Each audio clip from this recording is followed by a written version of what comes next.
Le challenge 72 heures est un challenge mis à disposition des étudiants avec la chance de pouvoir travailler sur un cas réel avec une entreprise, généralement une grande marque, qui soumet aux étudiants une problématique.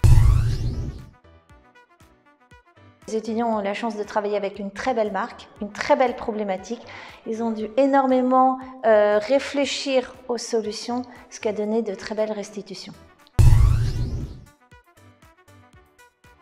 Alors, le rôle du coach n'est pas de donner une idée. D'accord ? Les idées sont toujours données par les étudiants.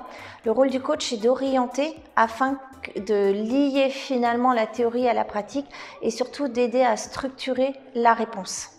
C'est-à-dire que les étudiants peuvent avoir une très bonne idée, mais si elle est mal énoncée ou mal présentée, elle peut très bien ne pas être retenue ou être mal comprise.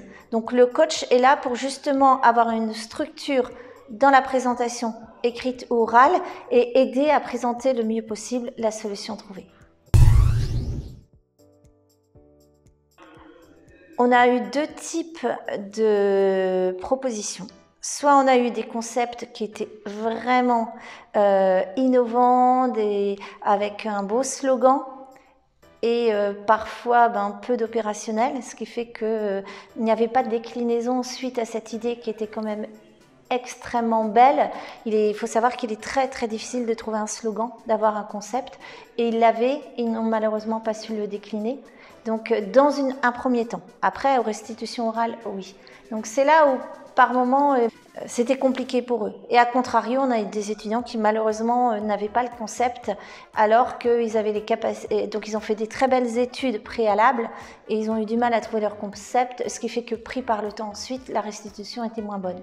Mais donc ça, ce sont les freins qu'on a trouvés. Par contre, on a eu vraiment des idées qui étaient vraiment bien trouvées, bien argumentées et qui pourraient être réalisées dans la vraie vie en fait. Très vite se mettre aller voir la marque, aller voir le concept, bien comprendre les produits, bien comprendre leur cible. Donc le premier conseil, ce serait quand vous présentez une solution, il faut qu'elle soit argumentée, mais argumentée sur des éléments factuels, c'est-à-dire aller rechercher des chiffres, aller rechercher des tendances dans des études, ou alors si on n'y en a pas, aller faire des entretiens, des enquêtes, mais de telle manière à avoir en fait une base pour dire d'argumenter sa solution. Et la deuxième chose, c'est une fois la solution trouvée, la décliner donc en politique de communication, par exemple, si on prend un cas de communication, mais ensuite aller beaucoup plus loin, c'est-à-dire présenter quelque chose d'opérationnel. Il faut projeter, il faut raconter une histoire, il faut projeter en fait l'interlocuteur dans le futur de la solution.